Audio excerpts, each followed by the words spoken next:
خواص آیات قرآن کریم کے نام سے کتاب ہے جو آقا سید محمد تقی نجفی کی، اس میں ایک روایت ہے پیغمبر اسلام ختم مرتبت صلی اللہ علیہ وآلہ وسلم سے کہ بینائی میں اگر کسی کی کمی ہو یا آنکھوں کے امراض، اگر اس کے آنکھوں کے کوئی امراض کا شکار ہو، یعنی یا تو خود اس کی بینائی میں کمی واقع ہو رہی ہے، اس کو نظر کم آنے لگا ہے، آئی سائٹ ذرا ویک ہو گئی ہے اس کی، اور آنکھوں کے کوئی اور مرض ہے، بہت سارے آج کل گلوکوما ہے یا اور اس طرح کے جو ہے مختلف امراض ہوتے ہیں، تو پیغمبر فرماتے ہیں کہ اول ماہ کا جو چاند ہے، یعنی مہینے کی جو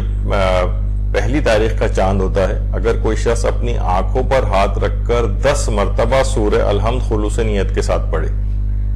اپنی آنکھوں پر ہاتھ رکھ کر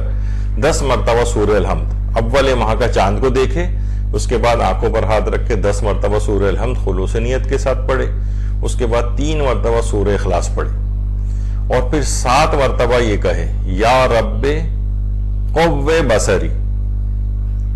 یعنی اے پروردگار میری آنکھوں کے جو بصارت ہے اس میں قوت عطا فرما، پھر کہے اللہم اکف انت الکافی، اللہم اکف انت الکافی، اللہم عاف انت المعافی، بس ایک یہ جملہ کہنا ہے،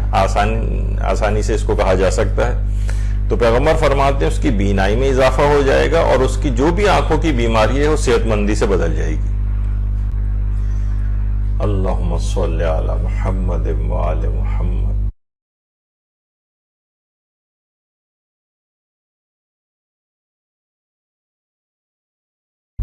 تو بہرحال انسان کو چاہیے کہ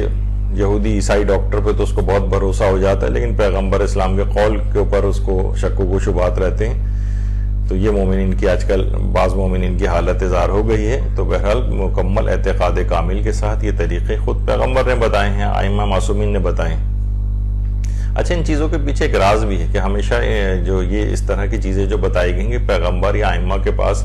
جو بھی افراد آتے تھے، یہ تو نہیں کہ وہ فقط عادل افراد کو بتایا کرتے تھے یہ چیزیں، ہر قسم کے افراد ان کے پاس آتے تھے، غیر عادل بھی ہوتے تھے، مجہول ٹائپ کے بھی ہوتے تھے، ان کے حالات تاریخ کے اندر نہیں آئے، تو اس لحاظ سے اگر علمی بنیادوں پر بہت سی روایات کو پرکھا جاتا ہے تو بہرحال اس کے اندر ایک ذوف واقع ہوتا ہے، لیکن پیغمبر بہرحال وہ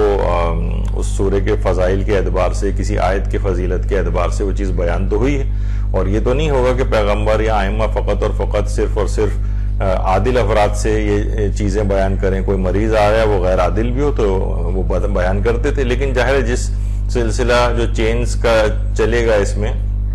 روایات کے راویوں کا، اس میں مثلاً وہ ایک ایسا بھی آ جائے گا کہ جو گناہگار ہے، جس کا حال صحیح طور پر معلوم نہیں ہے، تو روایت علمی بنیادوں پر ضعیف ہو جائے گی، لیکن اس کا ذوف اس فضیلت سے انکار کرنے کا سبب نہیں بنے گا، یعنی آپ اس سورے کو اس چیز کے لیے تب بھی پڑھ سکتے ہیں۔ تو لہٰذا اس قسم کی چیزوں کے لیے غیر ضروری طور پر ان رجال کے مباحث کو لے کر آنا ایک غیر ضروری کام ہے۔ آنکھوں اور سر کی بیماریوں کا علاج بھی اس کے اندر ہے، یہ بھی چھٹے امام فرماتے ہیں کہ جب پیغمبر اسلام ختم مرتبت صلی اللہ علیہ وآلہ وسلم، اللہم صلی علی محمد وآل محمد، جب بیمار ہوتے تھے یا آپ کو کبھی سر درد کی شکایت ہوتی تھی تو آپ اپنے دونوں ہاتھوں کو بلند کر کے سورہ الحمد پڑھتے تھے، سورہ فلق اور سورہ ناس کی تلاوت فرماتے تھے، اور اس کے بعد اپنے دونوں ہاتھوں کو اپنے چہرے مبارک پر مل لیتے تھے، تو جس بھی مشکل میں گرفتار ہوتے تھے وہ فوراً حل ہو جاتی تھی۔ بہار الانوار کی جلد نمبر 92 میں روایت ہے۔ تو یہ چیز کرنی چاہیے۔ اچھا، چہرے مبارک پہ ہاتھ ملنا یا دم کرنا یا پانی پہ کوئی چیز پڑھنا، یہ کوئی غیر اسلامی چیزیں نہیں۔ لوگ کہتے ہیں بس سورہ پڑھ دیا کافی، نہیں، ہاتھ کو پھیرنا، اس کے پیچھے سائنسی چیزوں کی بھی لحاظ سے تحقیق ہونی چاہیے کہ ایسا کیا ہوتا ہے۔ تو بہرحال آنکھ اور سر کی بیماریوں کے علاج کے لحاظ سے یہ بڑی مجرب چیزیں